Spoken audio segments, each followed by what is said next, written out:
Assalamualaikum warahmatullahi wabarakatuh. Selamat pagi, salam sejahtera untuk kita semua. Selamat pagi, Ibu dosen yang terhormat pengampu mata kuliah Keselamatan dan Kesehatan Kerja atau K3, Profesor Heni Fitriani PhD. Terima kasih atas waktu dan kesempatannya telah menonton atau menyaksikan video presentasi dari saya. Pada kesempatan kali ini saya Berliana Ramadhani dengan ujung NIM 085 kelas A Indralaya Fakultas Teknik jurusan Teknik Sipil dan Perencanaan. Pada kali ini saya akan menjelaskan mengenai kecelakaan akibat kerja atau KAK. Kecelakaan kerja yang akan saya bahas pada kesempatan kali ini yaitu pertama, apa itu kecelakaan kerja? Yang kedua, model atau klasifikasi dari kecelakaan akibat kerja itu apa aja? Terus juga apa saja dampak atau akibat yang ditimbulkan dari adanya kecelakaan akibat kerja ini. Terus juga cedera akibat kecelakaan kerja ini apa saja dan bagaimana. Terus juga faktor penyebab dari kecelakaan kerja ini. Dan tambahan lain yaitu cara penanggulangan dari kecelakaan kerja. Langsung saja pada pembahasan pertama mengenai kecelakaan kerja. Apa sih kecelakaan kerja itu? Jadi kecelakaan kerja ini banyak sekali artinya. Jika diartikan dari Peraturan Menteri Tenaga Kerja Nomor 3, garis miring Menteri garis miring 1998, menjelaskan bahwa kecelakaan kerja itu merupakan kejadian yang tidak terduga atau tidak disangka-sangka, bahkan adanya cedera pada manusia atau juga kehilangan barang berharga. Ada pula menurut OHSAS 18001 tahun 2007 menjelaskan bahwa kecelakaan kerja itu merupakan kejadian yang berhubungan dengan pekerjaan yang mengakibatkan suatu cedera atau sakit sesuai dengan tingkat keparahan yang menyebabkan kematian atau hal yang dapat menyebabkan suatu kematian. Selanjutnya, itu ada dari Departemen Tenaga Kerja. RI menjelaskan bahwa kecelakaan kerja adalah hal yang tidak terduga atau yang tiba-tiba terjadi sehingga menyebabkan suatu kematian yang didasarkan pada suatu penyebab, suatu terjadinya kecelakaan. Jadi dapat dikatakan secara umum bahwa kecelakaan kerja itu adalah suatu kejadian yang terjadi yang berhubungan dengan tenaga kerja dan kegiatan pekerjaan yang dilakukannya, baik itu ketika dia berada di tempat kerja ataupun ketika dia berangkat dari rumah ke tempat kerja atau juga ketika dia pulang dari tempat dia bekerja. Nah, dari sini juga ada beberapa teori mengenai kecelakaan kerja. Yang pertama ada teori domino dari Hendrik mengenai kecelakaan kerja. Jadi apa sih teori ini? Jadi teori ini mengatakan bahwa suatu kecelakaan itu terjadi karena dari suatu rangkaian kegiatan kejadian. Ada 5 faktor yang berkaitan dengan kecelakaan kerja ini. Yang pertama ada social environmental, yang kedua ada field of activities, ada unsafe action berkaitan dengan mechanical or physical, ada berkaitan dengan accident, dan juga berkaitan dengan injury. Jadi dikatakan pada teori domino ini bahwa 88% kejadian kecelakaan itu disebabkan oleh faktor manusia atau tindakan yang tidak aman dilakukan oleh manusia yang dikatakan dengan unsafe action. Sedangkan sisanya itu disebabkan oleh hal-hal yang tidak berkaitan dengan manusia, yaitu 10%-nya disebabkan dengan kondisi lingkungan yang tidak aman, yang dapat dikatakan unsafe condition, dan 2%-nya disebabkan oleh takdir Tuhan. Lanjut, itu ada teori Bird dan Loftus mengenai kecelakaan kerja. Bagaimana teori ini? Jadi teori Bird dan Loftus ini, dan ini hampir mirip dengan teori dari domino Hendricks tadi. Tetapi teori ini tidak melihat kesalahan itu pada faktor manusia, melainkan dia lebih menyoroti manajemen yang diambil dalam melakukan pengendalian dari kecelakaan kerja ini. Bagaimana? Nah, ada lima faktor, yaitu lack of control berkaitan dengan inadequate program, inadequate standar, inadequate compliance. Dari sini, dari lack of control ini masuk ke kasus dasar, yaitu basic cases, yang meliputi ada dari segi faktor personal atau pula dari faktor pekerjaan atau job factor. Terus selanjutnya ada berarah ke kasus menengah, kasus immediate cases yang berkaitan dengan substandard activities atau substandard condition. Dari sini masuklah terjadinya insiden. Insiden ini berkaitan dengan kontak dengan energi atau substans dari pekerja tersebut, terus juga masuklah ke ranah loss atau kehilangan. Dari sini kehilangan ini banyak, bukan saja terjadi pada manusia, tetapi juga dapat kehilangan berupa properti atau barang, atau juga dari proses yang namanya pekerjaan. Lanjut, selain itu ada teori Swiss cheese mengenai kecelakaan kerja. Bagaimana juga teori ini bekerja, yaitu jadi teori ini mengatakan bahwa kecelakaan terjadi ketika terjadi suatu kegagalan interaksi pada setiap komponen yang terlibat dalam suatu sistem produksi. Jadi kegagalan dalam suatu proses itu ditandai dengan namanya lubang pada keju tersebut, yang dimana pada setiap lapisan lubang itu berbeda-beda sistemnya. Nah, dengan demikian menjelaskan apa dari tahapan suatu proses produksi tersebut yang gagal. Nah, dari tahapan produksi yang gagal itu muncullah sebab-sebab suatu kecelakaan yang dapat dibagi menjadi dua, yaitu direct causes dan latent causes. Dapat dilihat pada gambar bahwa tiap-tiap lubang itu mengisi kejadian-kejadian yang berbeda dari hazard to lessons, yaitu mengikuti organizational influence, unsafe supervision, proses precondition for unsafe activities, unsafe action, dan juga unsafe actionnya sendiri. Itulah beberapa teori berkaitan dengan kecelakaan kerja. Selanjutnya, di sini saya akan membahas mengenai model atau klasifikasi dari kecelakaan akibat kerja. Apa saja ya? Jadi, ada klasifikasi menurut ILO, International Laboratory Organization. Ada 4. Yang pertama, berdasarkan jenis. Yang kedua, berdasarkan penyebab. Yang ketiga, berdasarkan sifat luka atau kecelakaan. Yang kelima, yang keempat, letak kelainan. Jadi, klasifikasi menurut ILO berdasarkan jenis ini apa saja ya? Jadi, menurut ILO berdasarkan jenis ini ada terjatuh, ada juga tertimpa material, atau juga tersetrum, atau terjepit mesin, atau juga tertusuk paku. Itu berdasarkan jenis. Bagaimana berdasarkan penyebab? Jadi kalau berdasarkan penyebab apa yang dapat menimbulkan suatu kecelakaan kerja tersebut? Misal mesinnya yang rusak, mesinnya yang sudah tua, keadaan tempat yang licin, atau proses pekerjaan yang tidak sesuai dengan kemampuan dari tenaga kerja tersebut. Lanjut, ada sifat luka atau kecelakaan. Jadi sifat luka atau kecelakaan ini bagaimana sih luka yang timbul itu mengakibatkan kesakitan apa pada manusia itu, seperti patah tulang, keseleo, atau gegar otak. Yang keempat itu letak kelainan. Letak kelainan ini adalah posisi luka yang diterima oleh tenaga kerja tersebut. Misalkan di bagian belakang kepala, di bagian leher, di bagian lengan, atau di bagian kaki. Jadi tujuan dibentuknya model klasifikasi KAK ini adalah untuk mengidentifikasi proses suatu kejadian seperti di mana terjadinya kecelakaan kerja, apa yang karyawan lakukan, dan alat apa yang digunakan sehingga menyebabkan suatu kejadian kecelakaan kerja tersebut. Selanjutnya, selain klasifikasi menurut ILO, ada juga klasifikasi menurut ANIZAR tahun 2009. Apa saja sih klasifikasinya? Yaitu ada 2, sebab dasar dan juga sebab utama. Sebab dasar ini dipengaruhi oleh faktor komitmen, yang dimana faktor komitmen ini berkaitan dengan manajemen perusahaan atau suatu lembaga yang dalam mengatur keselamatan dan kesehatan kerja untuk menghindari suatu kecelakaan kerja yang meliputi kondisi tempat kerja, sarana kerja, dan lingkungan kerja. Dan selanjutnya ada sebab utama. Sebab utama ini berkaitan dengan faktor dan persyaratan yang belum terpenuhi, yaitu ada dari faktor manusia. Faktor manusia sendiri merupakan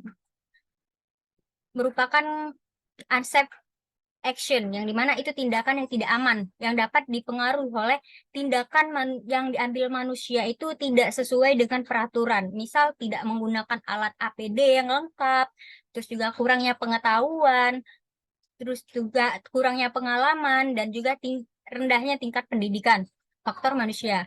Terus juga ada faktor lingkungan yang bisa juga dikatakan tidak aman, yang termasuk unsafe condition.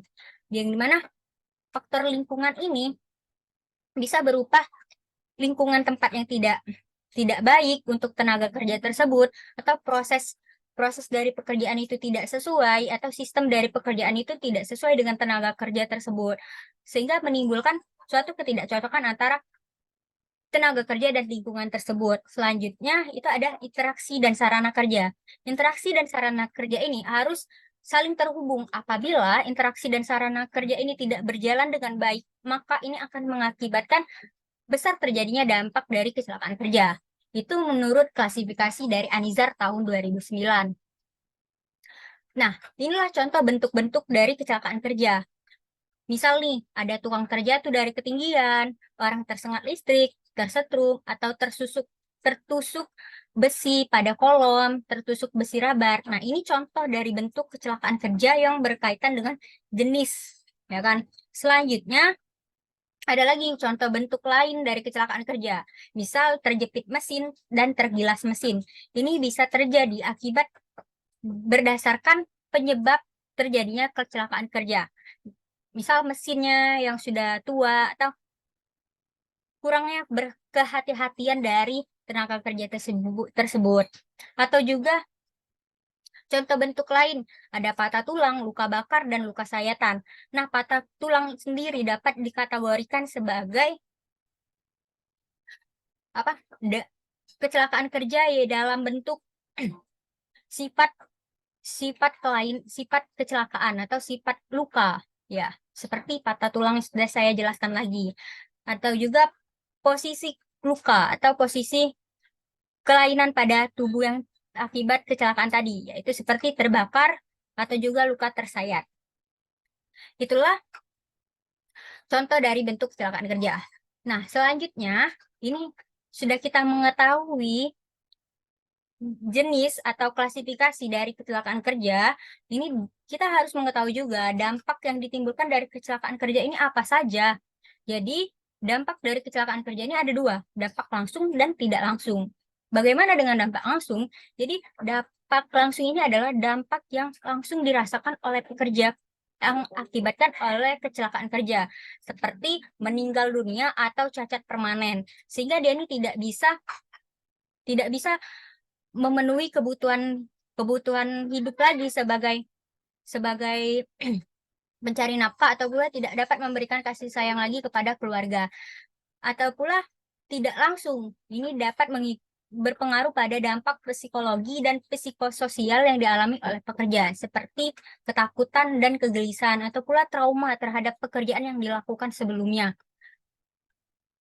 Ada juga dampak lain yang ditimbulkan dari kecelakaan kerja, yaitu bagi instansi. Tentunya kalau bagi instansi, biaya yang menjadi faktor utama, yaitu biaya ketika mengantarkan korban dari kecelakaan kerja tersebut, sarana dan prasarananya, biaya perawatan, dan lain sebagainya. Terus juga hilangnya waktu kerja. Hilangnya waktu kerja ini bukan hanya terjadi pada korban kecelakaan, melainkan juga tenaga kerja yang lain. Karena tenaga kerja lain yang seharusnya sibuk untuk suatu pekerjaan yang harus dilakukan, tetapi malah sibuk untuk mengurusi korban yang mengalami kecelakaan kerja pada instansi tersebut. Terusnya perlu tenaga baru. Tentunya apabila kecelakaan kerja itu terjadi pada suatu pekerja, sehingga menyebabkan pekerja itu meninggal dunia atau cacat permanen, itulah yang menyebabkan pekerja itu tidak dapat lagi berproduktivitas seperti sedia kala, sehingga tidak dapat bekerja lagi pada instansi tersebut. Sehingga instansi tersebut harus mencari tenaga baru untuk bekerja di tempat mereka. Terus juga perlu adanya ganti rugi mesin. Dan selain itu, gangguan mental pekerja berupa trauma dan lain sebagainya. Lanjut, ada pula bagi korban. Ya, tentunya bagi korban, untuk keluarga, hilangnya pencari nafkah dan juga hilangnya kasih sayang yang diberikan dari korban tersebut. Dan juga bagi masyarakat dan negara, tentunya beban biaya yang dibebankan sebagai beban produksi tentunya akan berpengaruh di pasaran, tentunya harganya akan menjadi lebih tinggi. Itulah dampak dari kecelakaan kerja. Selanjutnya, cedera akibat kerja apa saja? Jadi, pengertian cedera berdasarkan Hendrich tahun 1980 bahwa cedera itu adalah patah, retak, cabikan, atau robekan yang diakibatkan oleh suatu kecelakaan. Menurut Bureau of Labor Statistics US Department of Labor tahun 2008, ada beberapa bagian tubuh yang terkena cedera atau sakit, seperti leher, kepala, alat gerak bagian atas, alat gerak bagian bawah, dan sistem tubuh yang lainnya. Nah, untuk itu perlu adanya analisis cedera. Tujuannya apa? Untuk mengenai anggota tubuh yang spesifik untuk membantu dalam mengembangkan program mencegah terjadinya cedera karena kecelakaan kerja. Karena apa? Karena berdasarkan data yang dikeluarkan oleh International Labour Organization atau ILO, ada 13,7% atau sekitar 380.000 kematian yang disebabkan dengan kecelakaan kerja. Di Indonesia sendiri, Badan Penyelenggara Jaminan Sosial BPJS Ketenagakerjaan mencatat bahwa jumlah kecelakaan kerja yang terjadi pada bulan Januari sampai November tahun 2022 sebanyak 265.334 kasus, meningkat dari tahun 2021 yang hanya sebesar 234.270 kasus. Dapat dilihat pada diagram batang jumlah kecelakaan kerja dimulai dari 2017 hingga 2022, yang dimana pada 2017 hingga 2022 ini selalu mengalami kenaikan kecelakaan akibat kerja. Hal ini disebabkan karena faktor faktor dari kecelakaan kerja itu sendiri. Apa saja? Jadi, penyebab kecelakaan kerja ini disebabkan oleh dua faktor, unsafe action dan juga unsafe condition. Unsafe action tadi ialah berkaitan dengan faktor manusia, yaitu suatu tindakan yang tidak aman yang berkaitan dengan tindakan yang diambil oleh manusia itu tidak sesuai dengan prosedur yang diterapkan, seperti kurangnya pengetahuan, kurangnya pengalaman, juga rendahnya tingkat pendidikan, sehingga menyebabkan manusia tersebut mengambil tindakan yang tidak sesuai dengan prosedur. Lanjut, ada unsafe condition berkaitan dengan lingkungan dari proses atau sistem dari pelaksanaan kerja, atau juga lingkungan yang tidak sesuai dengan tenaga kerja tersebut. Nah, di sini telah ditampilkan diagram pen dari hubungan antara pekerjaan, lingkungan kerja, dan peralatan kerja. Dapat dilihat bahwa pekerja merupakan faktor utama terjadinya penyebab kecelakaan kerja. Sekitar 85% disumbangkan, lingkungan kerja hanya menyumbangkan 15%, dan peralatan kerja itu hanya menyumbangkan 5%. Dari hasil penelitian juga menunjukkan bahwa 80-88% kecelakaan kerja disebabkan oleh faktor manusia. Lanjut, faktor penyebab kecelakaan kerja juga bukan hanya berkaitan dengan unsafe action dan juga accept condition, juga ada berkaitan dengan hereditas. Hereditas ini yang mengakibatkan manusia itu menjadi keras kepala dan juga kurangnya rasa untuk peka terhadap suatu hal. Dari sini muncullah sifat manusia. Sifat manusia yaitu kurangnya pendidikan, ya kan, kurangnya pendidikan sehingga menyebabkan manusia itu bertindak sesuai dengan tindakan yang diambilnya. Selanjutnya itu ada kondisi bahaya. Kondisi bahaya ini adalah kesalahan yang diambil ketika dalam kondisi bahaya, berupa seperti meninggalkan peralatan keamanan, atau juga tidak memakai APD yang lengkap, juga mesinnya yang sudah tua tapi tetap dipakai. Itulah yang menimbulkan kondisi bahaya. Selanjutnya kesalahan. Nah, kesalahan ini menyebabkan kecelakaan kerja itu terjadi pada manusia. Itulah faktor dari penyebab. Penyebab dari kecelakaan kerja meliputi hereditas tadi dan lain sebagainya. Nah, karena faktor utama penyumbang terbesar adalah faktor manusia, menurut buku Management Losses Bab 2, The Causes and Effect of Loss, faktor manusia disebabkan antara lain, yang pertama, ketidakseimbangan fisik atau kemampuan fisik dari tenaga kerja, meliputi tidak sesuainya berat badan, posisi tubuh yang menyebabkan lebih lemah, kepekaan tubuh, kepekaan panca indera terhadap bunyi, juga cacat fisik, dan juga cacat sementara. Tidak sesuai berat badan ini biasanya ketika tenaga kerja tersebut harus ditempatkan atau mendapatkan posisi sebagai pengangkut material. Tapi yang diangkutnya itu lebih berat bebannya dibandingkan dengan berat badannya. Itu merupakan ketidaksesuaian keseimbangan fisik dan juga dari tenaga kerja dengan pekerjaan yang dilakukan. Itulah kadang menimbulkan yang namanya kecelakaan kerja. Selanjutnya, ketidakseimbangan kemampuan psikologis pekerja, misal rasa takut atau fobia, gangguan emosional, sakit jiwa, tingkat kecakapan yang tidak mampu memahami gerakan lambat atau kurang terampil.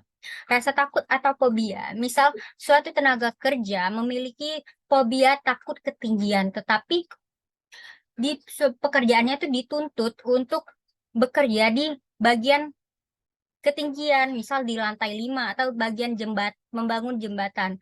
Nah, hal itu tentu dapat menjadi masalah timbulnya dari kecelakaan kerja. Selain itu, menurut buku juga, kurangnya pengetahuan, kurang pengalaman, kurang orientasi, kurangnya pendidikan, salah pengertian terhadap suatu perintah, dan juga ada kurang terampil, kurang mengadakan pelatihan praktik, penampilan yang kurang kreatif, dan salah pengertian juga. Juga stres mental. Stres mental ini berkaitan emosi yang berlebihan, bebal mental yang berlebihan, orang yang terlalu introvert atau pendiam, problem dengan sesuatu yang tidak dipahami tetapi dia tidak bercerita, juga frustasi dan juga sakit mental. Lanjut, faktor penyebab kecelakaan kerja lainnya seperti stres fisik berkaitan dengan beban tugas berlebihan, kurang istirahat, kelelahan sensori, dan lain sebagainya ada pada slide. Terus juga motivasi yang menurun, yaitu frustasi berlebihan, mau bekerja apabila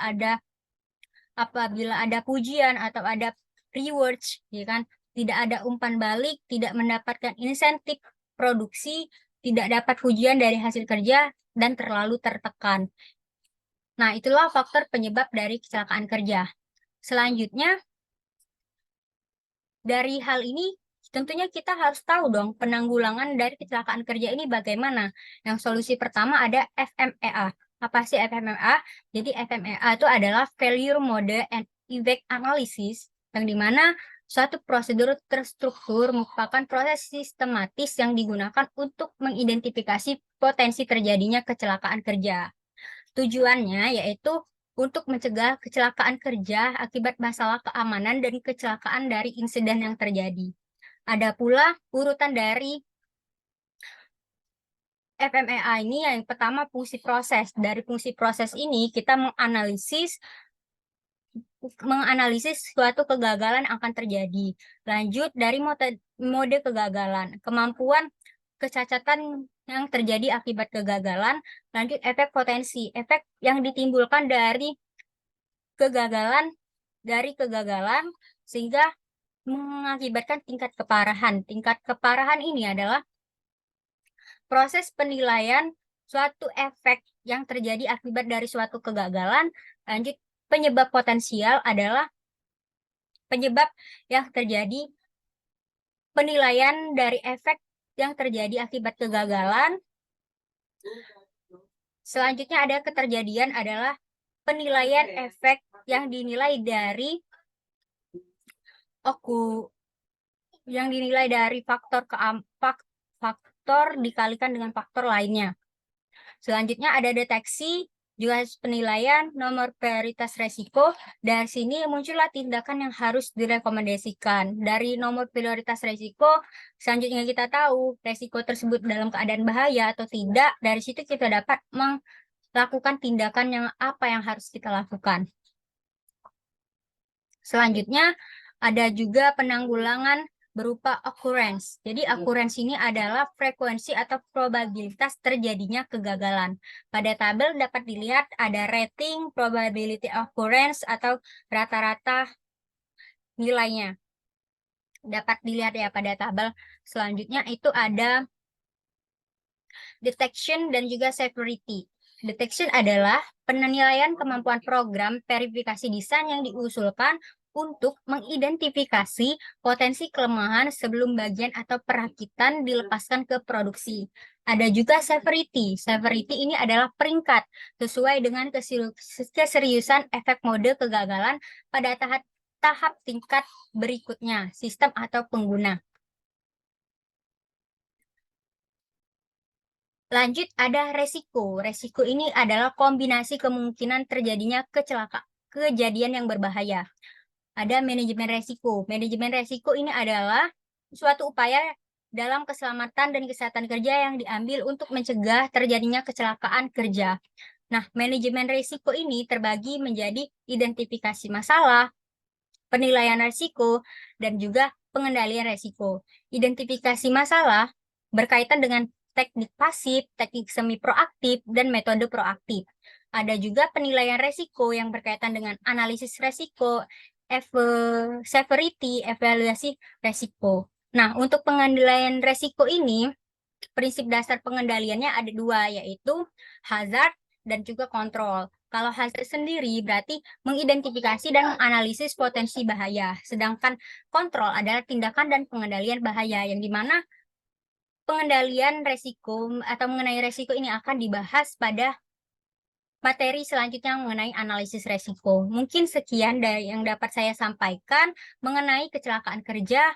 Lebih dan kurangnya saya mohon maaf apabila ada salah-salah kata, dan kepada Allah saya mohon ampun.